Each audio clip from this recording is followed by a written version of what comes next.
I can get this working. Hi guys. Yeah, so we're going to talk a little bit about Project Sidbot that we have created.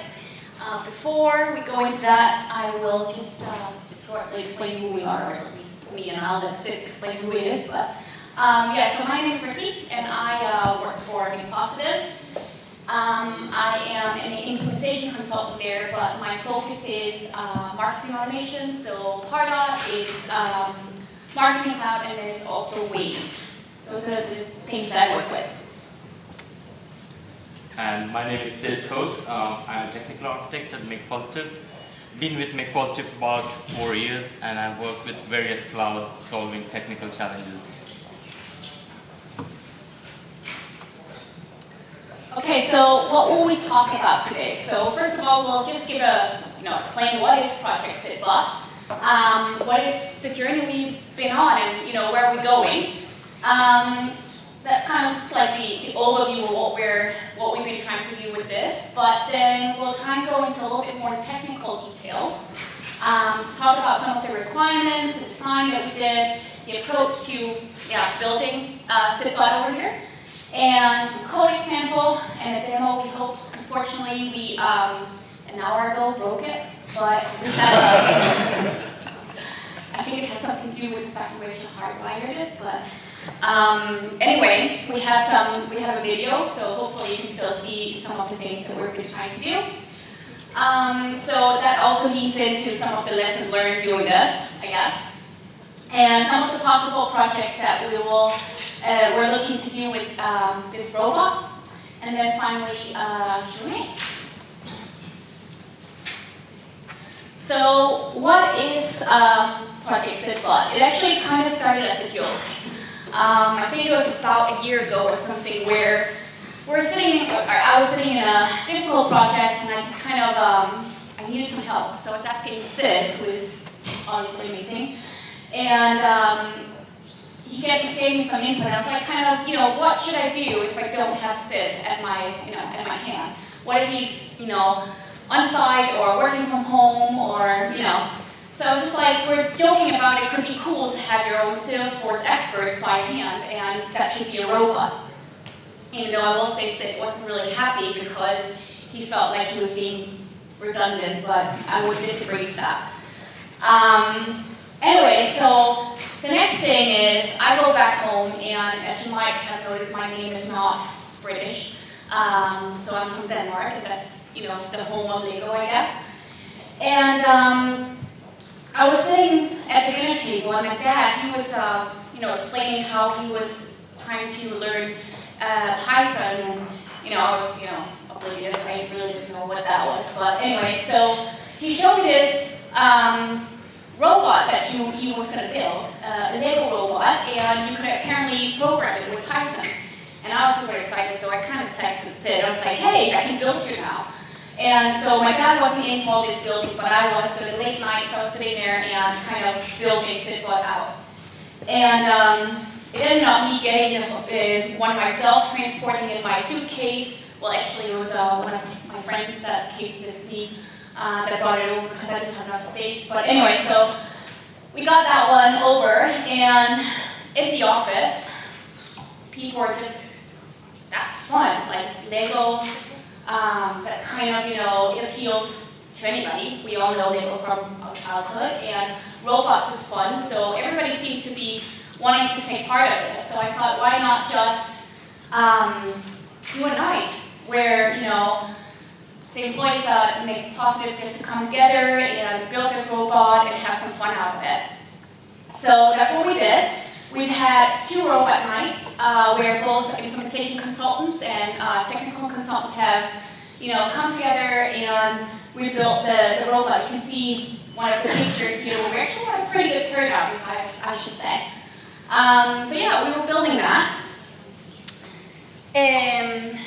So we kind of had some rules. What should we do when we built this robot? So first of all, everything that we build should be happening at that night. And then we felt like it had to have Salesforce in some kind of context. So that was the second rule. And then basically just have fun and eat some pizza, drink some beer, and have fun, So that's kind of what we came to, yeah, the rules basically. But then we were asked if we could showcase it at our stand at World Tour. So we're kind of, thinking about how should we then do this. So basically, we decided that, well, first of all, it should use Salesforce, that's obvious. We wanted to be interactive somehow, and we also thought it should be fun. So what we did was, we said, okay, let's make Sidbot read out Twitter messages so you could actually interact with it. But we also had a discussion that, of course, you could say anything. So basically, you could bash somebody, or we didn't really feel that was appropriate. So we did set some rules up around, you had to, we had to be retweeted by us. Unfortunately, we didn't test it out properly, so we got banned from Twitter. Yeah, that is possible. We didn't get banned once, we got it several times, so that was fun. The second thing we thought is, what if we submit a lead, then it actually sets out the name and say, hey, there's somebody coming into Salesforce, do something. So that was the other thing we did. And then the final thing was, just to fill up some of the space, we wanted it to say random sentences. Now, what we also learned is at World Tour, you've probably all been there, and there's a lot of people, and there's a lot of people at the stand, so it's kind of hard to fix some of the Twitter issues and so forth we have. But we have fun with it, and we also had one that you could win if you wanted to. So there's another Sidbot out there, I think in Holland. Yeah. So what's next? Basically, we are thinking of having more robot nights, of course. We're also trying to explore how we can use the robot to kind of train other people. We've actually had a session with Step Forward, which is a charity that kind of promotes Salesforce administrators and taking people in. So that's a place where we thought we could put some efforts and help using this, actually teach them how to code and run a project. Yeah, so we have a little video of that.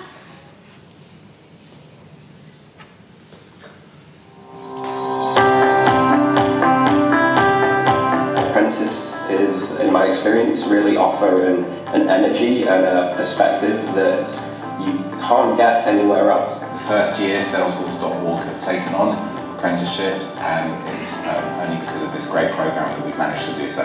Been working with Salesforce for about 9 months now, and I'm really enjoying my time. I didn't really know much about it, but from what I heard, it seemed like a really good opportunity, so it's something that I kind of thought I'd just jump into it. Generally speaking, with apprenticeships, you tend to get 1 qualification by the end of it, whereas we get 4. So the level of expectation is very high, but it's very rewarding and very productive work. The year so far has been really good.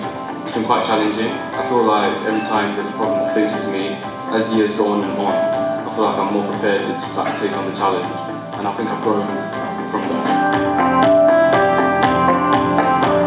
We've got 2 apprentices. They have been a great addition to the team. They are bright, personable, hard-working, reliable. Some things are a steep learning curve, but they have applied themselves with real dedication, and we've got some real benefits out of it. I would really recommend Step Forward and the Salesforce apprenticeship to any organisation that uses Salesforce. It's been a great experience for us. We've had 2 apprentices work with us this year. We hope to increase that number next year. We're considering having another apprentice next year, and maybe also looking at whether we can offer a pathway for them to build their careers. We have also launched the careers to fantastic young people to want to get involved as well.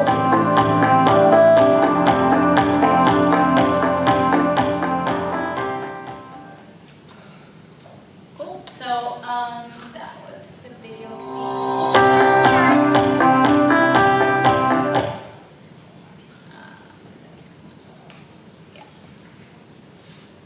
So enough about the story. I guess you all want to hear how did we go about it, and I'm not your person, Sid is, hence Sidbot. So over to you.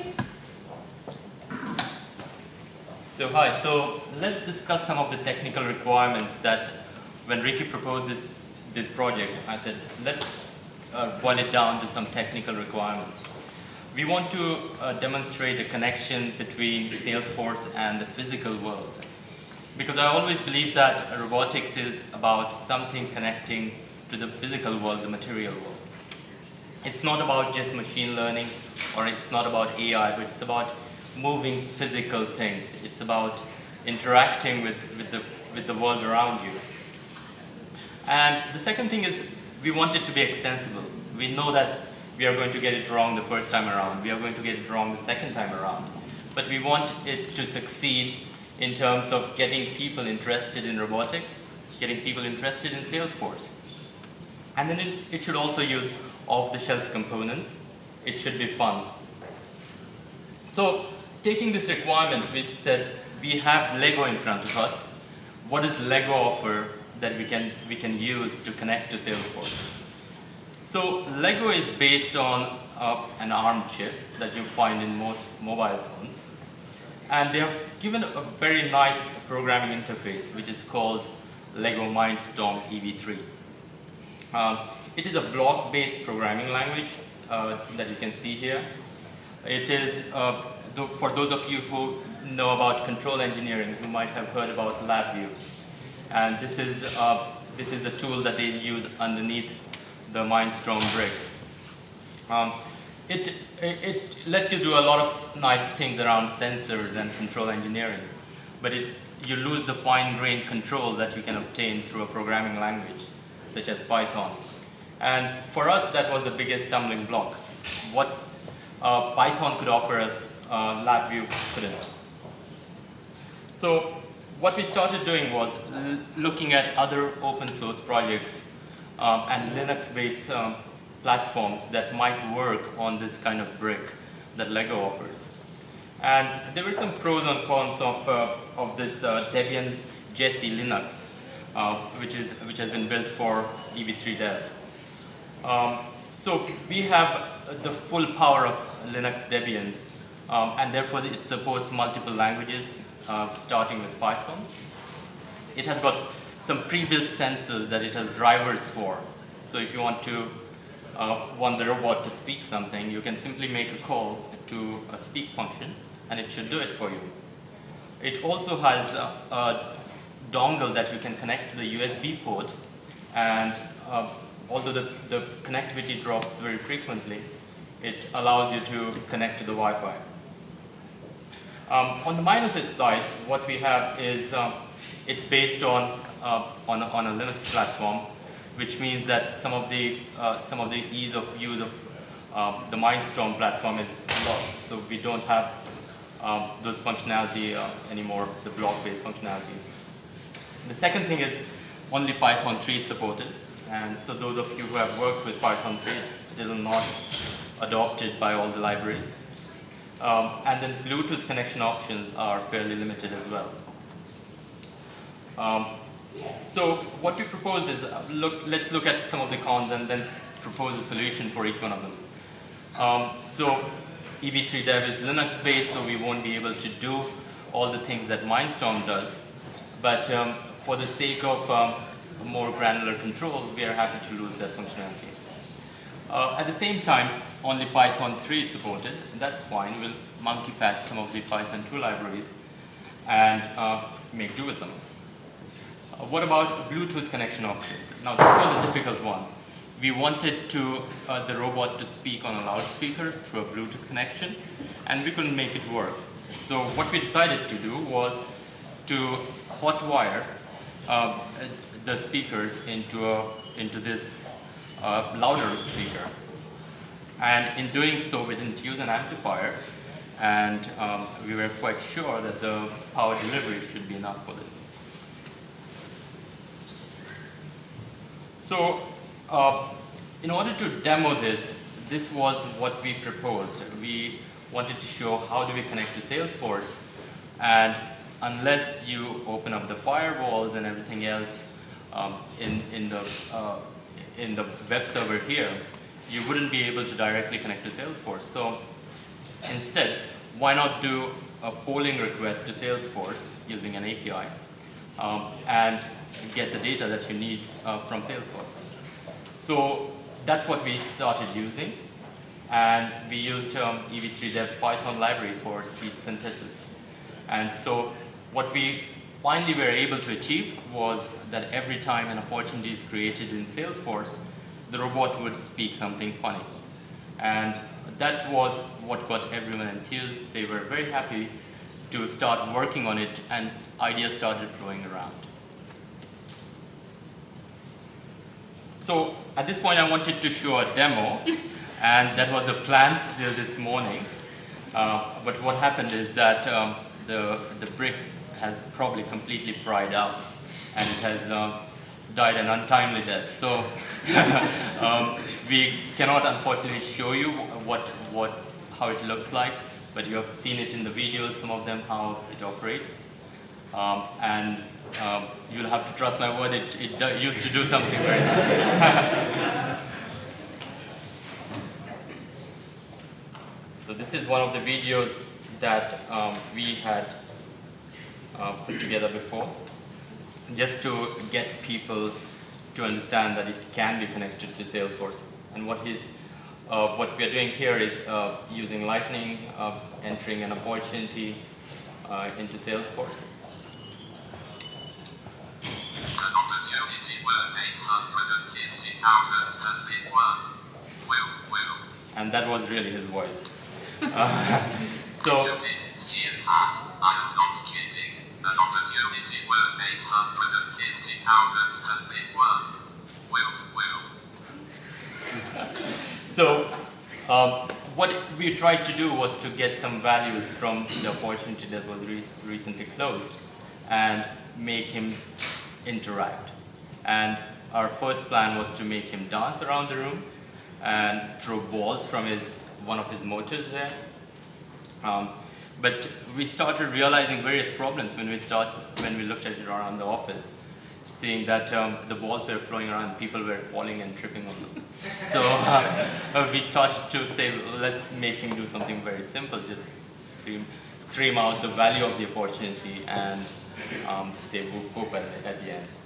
We also actually got that one to work, so it was like spinning around, but yeah, that was about what we thought was feasible for something that was that public, and also it rolled to work wasn't kind of something we wanted around. Yeah. So while doing this, I realized that we set ourselves a task that we didn't completely comprehend the magnitude of that. So our objective was to finish a whole project during one robot night. We took 2, and still we had some problems around it. And I think these lessons are quite pertinent in the fact that the next time we do it, we would try to make it, we will learn from these ones. So I think one of the challenges with any platform, any open source platform on a Lego brick, for example, has to have all the sensors and all the drivers for the sensors that you're using. And since these sensors are manufactured by various companies, they are not always the same. And so the sensors that you work on with one driver may not work with the other one. So be ready to patch the libraries and test the APIs thoroughly. Always use Salesforce best practices for security and so on.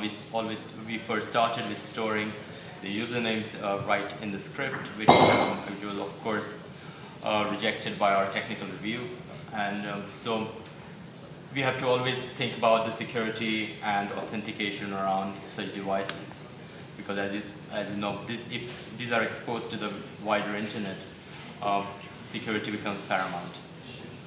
So the second part is around investigate whether the application must have any robotic components and sensors. Most of the ideas that came around was around how machine learning or artificial intelligence could be used. And maybe a robot is not the best platform to actually convey those ideas to the end user. So talking about cases to the end user using a robot may not be the best idea, simply because you could get an email and read it faster. Of course, unless it is for fun, in which case, yeah, you should be using robotics for that, or for using gamification. What is the future potential POC projects, kind of proof of concept projects? More real, less gimmicky. We found that it tends to get very gimmicky very quickly. What is the use of it in real life? But once we look at it in terms of applications around the wider conversational bots, things start becoming quite interesting. So you could integrate the elements of speech recognition by AWS Lex, incorporate artificial intelligence, machine learning, speech synthesis, and finally robotics. Then it starts getting to be an interesting proposition. Connect to Predix. This is being done right now in the industry. It is a widely used cloud-based platform where machine-based data and sensor data is ingested into the cloud, and then you can react it real time with the physical world. Finally, around how we would see our robots in the future. Really, our movies have dictated our view of how robots should look like over the last 50, 60 years. But robots do not need to look like this. Robots could be anything from a conversational computer. It could be one of these. It could be something that you haven't imagined before. So if you want to take away one thought out of this talk, it's about what we could use robots for. What are the implications of having these robots? How do we interact with the wider Salesforce world? That concludes my talk. Thank you very much.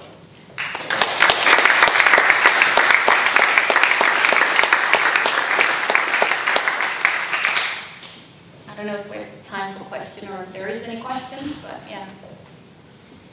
So, does the robot have any camera capability on it? It does. Okay. Have you tried using the Einstein image recognition? We haven't tried Einstein image recognition. What we wanted to try was around AWS recognition platform. Okay. It has infrared sensors around it here, and it can have a camera through the USB port. You can also, if you want, you can actually buy all these components. So if you wanted to have additional sensors, you can do that. We've actually go to YouTube and do it in the Rubik's Cube, for instance. It can be solved in like a few minutes. Just by this one scan, but of course not this type of robot, but something else. It's kind of fun. Anyone else? Nope. Oh, so? Ready? You said that you had the robot nights to kind of crowdsource and collaborate a bit. Would you say that kind of sped up the process to get into Sidbot, or did it slow things down? I would probably say yes and no. When I was building the robot the first time at my dad's house, it took me several nights. We had maybe 8 people building this in 1.5 hours. So yeah, that definitely sped it up. But I think in terms of the development, it was, you need to be structured around it. And yeah, that's definitely a learning. So yeah, that might not have been the most efficient way to do it. But maybe all fun. Right, another question around, what Salesforce platform pieces you looked at. Did you look at the Salesforce Thunder stuff, which is their Internet of Things platform? It seems like a good fit, that type of stuff. Correct. Yeah, we have used Thunder for other projects. We haven't incorporated it with Sidbot yet, but I think that's a great idea to look into IoT device platforms integrated with the robots. So. There was a question behind this one? Okay. Does it do anything else apart from, as in what's the original design of it, or do you have to actually program it to do things? So the original, out of the box, when you build it, there's actually an app you can download on your phone where you can control it and shoot or skate or stuff like that. And then also, as Sid was explaining before, they had that the built-in way of with the building The blocks. Mindstone platform itself. So did you clear out the... We cleared out memory everything and stuff? started afresh with a Linux-based OS. Okay. So these are not out at the moment for robot apps. Is there anything that's can say be sent input into Salesforce, you think? Can you input into Salesforce? Yeah, from absolutely. What would you like? So, for example, speech. You talk to it and then it yeah, exactly. So if you, because it has got microphone built into it. So one of the challenges with having speech input is to recognize the end of the speech part itself, so that you can record that part, send it off to Salesforce using a simple post data. So you can do something like replace the chatter feed by just speech. Absolutely. One of our sales guys actually said, can we have him open up my dashboard with the specific details that I wanted? So, yeah. Definitely think there's some cool use cases in that. Julia? What were some of the things that you taught to the people from Step Forward, the kids that came in?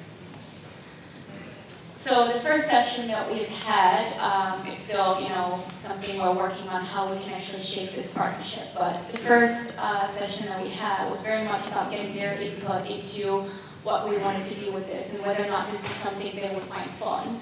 And the input was, yes, they would like that. So some of the things that we've been thinking about is, building a project. So they have to have certain roles in a project, product owner, one is a developer, one is a BA, these kinds of things, and then people from our team helping them in building a project with this robot. So that's kind of what we're thinking about doing. Yeah, I remember those kids really interested into this, coming up with very interesting problems that the robots could solve. And one of the ideas that was proposed was to use internet delivery of surgical devices. So for example, could a doctor operate remotely using a robot through something like Facebook? And they also talked about the challenges in kind of building those kind of systems. So would the bandwidth be enough in those areas? What kind of images would have to be transferred? Would the robot be able to handle those things and so on? But generally, I think it's a really good tool also if, even for small kids, with the out-of-the-box functionalities, you can actually, inspire people or inspire kids to learn how to develop and go into our field. Okay.